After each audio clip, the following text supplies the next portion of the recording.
Good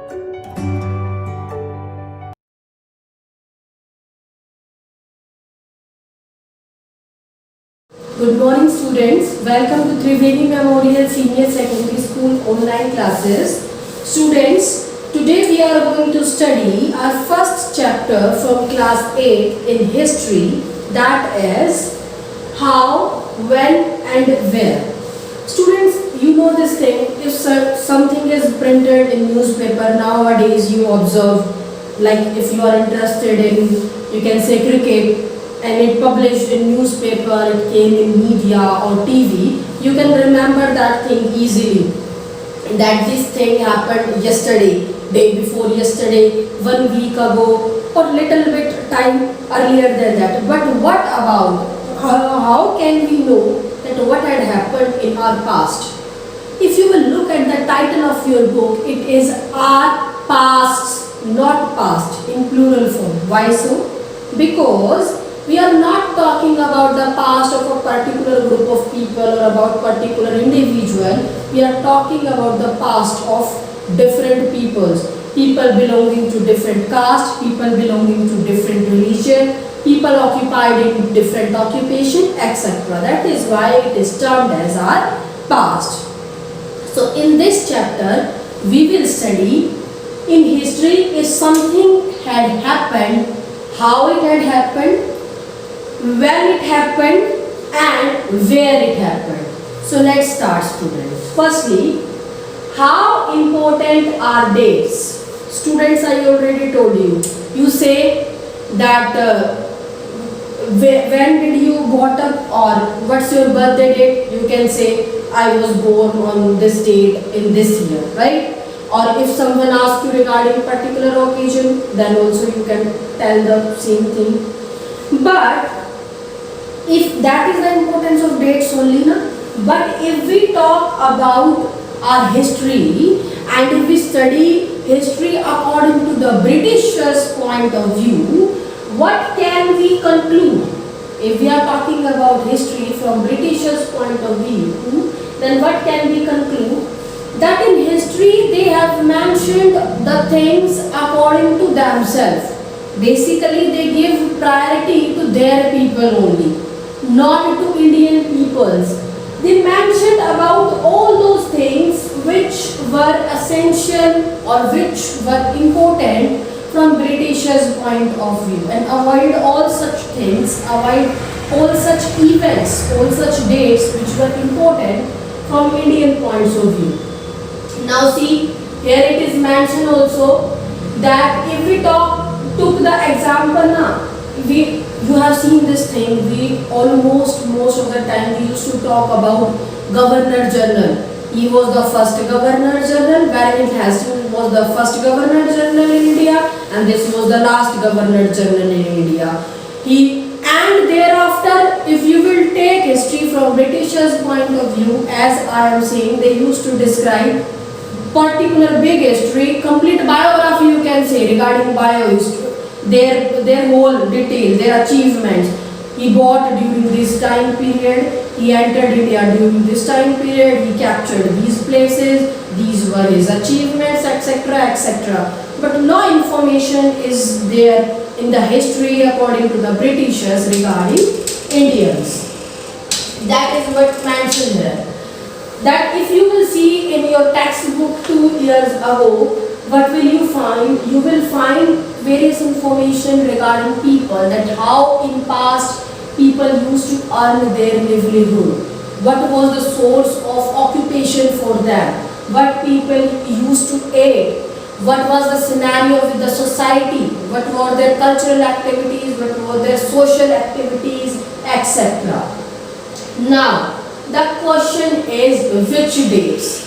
Okay, you tell me one thing, as I already told you that according to Britishers, they are providing us complete booklets or biography of a particular Governor General from this time period to this time period, this date to this date. I have usually heard many of you, they said history is very boring. Why it is boring? Because we have to remember dates.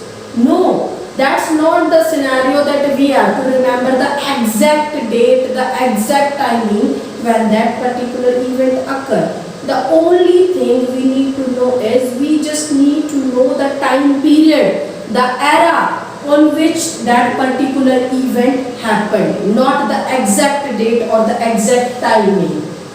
That is what mentioned here. As I already told you, you can see here that generally according to British history, they used to mention their people. Like first Governor General was Warren Hastings and the last Viceroy of British was Lord Mountbatten. Complete detail you are going to find about them with complete dates on what date they did what work, and some other Governor General's name are also mentioned there, and their heredity was told to us in details regarding everything that we were told according to British history was completely telling that how much Britishers were good to Indians, what good changes, what you can say socialized changes they brought in Indian societies regarding their policies, regarding their achievements, regarding the various good activities performed by them, etc. So the complete focus on British history was of course on British India, means the condition, the situation of India under the rule of Britishers, but no mention of their regarding Indians, regarding the Indian history. So that is what mentioned here, that this is not so important that yes, we have knowledge regarding Britishers that they ruled from this period into this period, but we really did not need to know the exact dates. The only thing we need to know is the time period, that from which particular time period this particular event had happened and what sort of scenario was existing during that time period. Now the question is, how do we periodize exactly? As I already told you that we need to study history according to the periods, from 1857 to this time period, from this time period to this time period. Now the question is, how are we going to periodize these events that happened in past? That is explained here regarding one of the economists, and this is Scottish.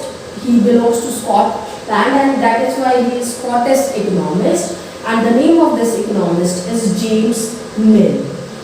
He was a political philosopher also, and he wrote 3 massive volumes. He wrote 3 books which explain the periodized system in detail. According to him, he divided the Indian history, or he divided India into 3 parts, that we can study India according to 3 time periods. And what were these 3 time periods? These 3 time periods were under Hindu, under Muslims, and under Britishers. Now see, do you think that this particular type of periodization is good enough to know about the history of Indians? This is not absolutely right, because only these 3 religions are not there in India. Now some other religions are also there. What about those? Other separate identities are also there. What about those? So what we have observed till now, that all persons are describing history according to their urge, according to their needs. British history, they are explaining history according, in which they are explaining regarding British achievements, British policies, British administrative system. Scottish, this person, he described India or Indian history into 3 periods, under Hindu, Muslims, and British. But that was not the solution of the problem, because other people are also there, other individuals are also there than these 3 features. Now what happened? He is saying that why do we always try to divide history into different periods? We can characterize also the history on different time period, or on the basis of different characteristics. That this was the time period when most of the people are engaged in this sort of activity. This was a time period on the basis of the characteristic, on the basis of the work that maximum people were involved in during that particular period. That thing can also be opted to periodize things, to, you can say, characterize things, or to divide things on different periods. Now what is said here, What James Mill thought, he thought that all the Asian societies were at lower level of civilization than Europe. According to James Mill, he thought that Indian societies or Indian people were not civilized. They did not lead civilized lives. And Europeans were more civilized. This is what this Scottish person or economist declared. Was that the scenario? That means that Britishers brings the concept of civilization in India, and before Britishers emerged in India, Indians were not civilized. They believed in the concept of superstition. They followed traditional or uncultured practice, and they do not know how to lead social life in a better way. And all the good policies, all these positive changes were brought in India only after the emergence of Britishers in India, and British formulated various institutions in India and framed various laws in India which were in favors of India. So he also explained regarding the progress made by Indians under Britishers, not about the various problems faced by Indians under Britishers. So this is how you can see the things were periodized. The next is, in this idea of history, British rule represented all the forces of progress and civilization. This I already told you. They mentioned regarding all the developments, all the civilization, all the good thoughts, all the good concepts that emerged in India under Britishers, but not about the miseries, not about the sufferings, not about the problems faced by the Indians in these periods under Britishers. So that is why, and if we talk about Hindu religion or that I told you Muslim, why we need to divide people on the basis of such religion, why the concept of democracy was not there. He said that the India was not modernized period. Now some other concept is there that is mentioned here, that one other concept is there which British brought, and British classify historians and they divide the history into three parts. And they divide history into three parts in the form of ancient history, in the form of medieval history, and in the form of modern history. They said after the emergence of Britishers, that was the part of modern history, because the concept of science, reasoning, democracy, liberty, equality, all these concepts were developed in India only after the emergence of Britishers. So that is modern history. And when all these concepts were not there in India and there was an emergence of Britishers in India, that time period was your medieval history. And before that era or before that time period, that time was your ancient history or very early history. So they just focus on all the economic progress, on the overall development that was made in India during British rule or during colonial rule. Now we really need to study about colonial rule, as I told this word to you. Now what is colonial? See students, what happens if a particular person, or in this chapter we are talking about history, when group of people are residing at a particular place and an outsider emerged in the country, he is an alienating personality. Alienating personality means is not known personality to that particular place, still entering in that country and start ruling that country. That particular mechanism is called as colonial, which means rule by an outside colony. So who are colonial for Indians? Britishers. Britishers are colonials for Indians. That is what's said here. You can see here that what happened. British came to conquer India. They entered India with this thought only that they want to conquer India, and they established good relationship, friendly relationship with all the Rajas, all the Nawabs, because only with the help of them they can make their way of entering in India and can establish their control over India.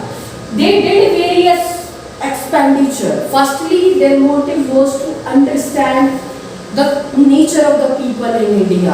What is their mentality, what is their thinking, or what sort of activities they are involved in.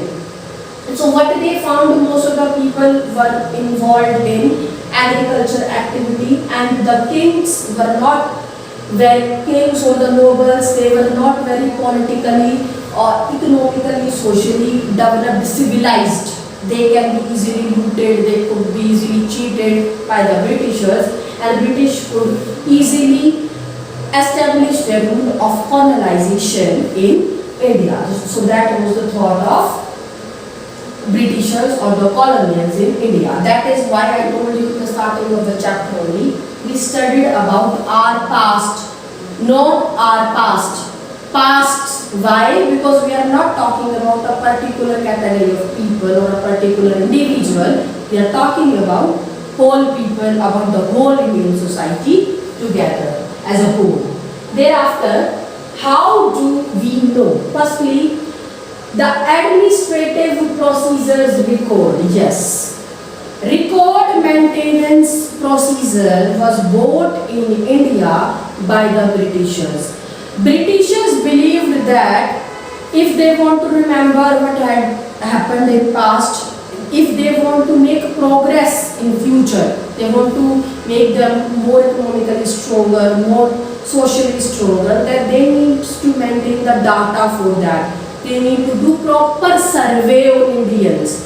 So what they started making memos, they started making reports, they started making notings in which they mentioned that this particular event happened on this date, the consequence of these events were this, and the results or the outcome of these events were this. And these steps were taken to control this situation, so that in future whenever they want to check the details of that situation, they can see these memos, these notings or reports and can come to know about those things. Now what is said that they also developed separate record room for tehsildars which are found in village, so that whole the village work, whatever decision work was done in that village that found, they need not went to the whole village, they just report to the tehsildar room, collect the detailed data from there and work accordingly.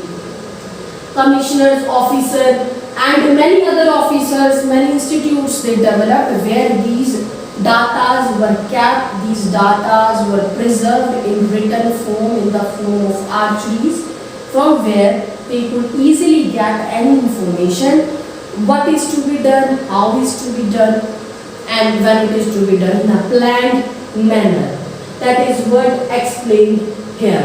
Now what happened, that in the early years of the 19th century, these documents were very carefully copied. These documents were copied also, and these were written. Now the question is, who used to copy these datas? Earlier printing machines were not there.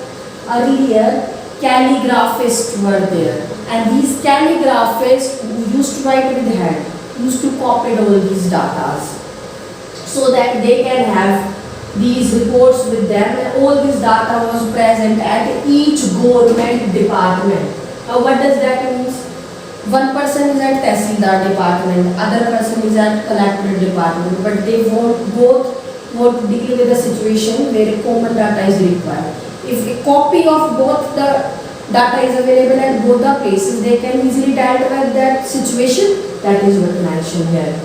The next is students, surveys became important. Yes, in order to establish their footstep completely in India, Britishers did many surveys in India, where they saw the quality of the people, or what can be the work, what work can be done by these people, how they can serve people.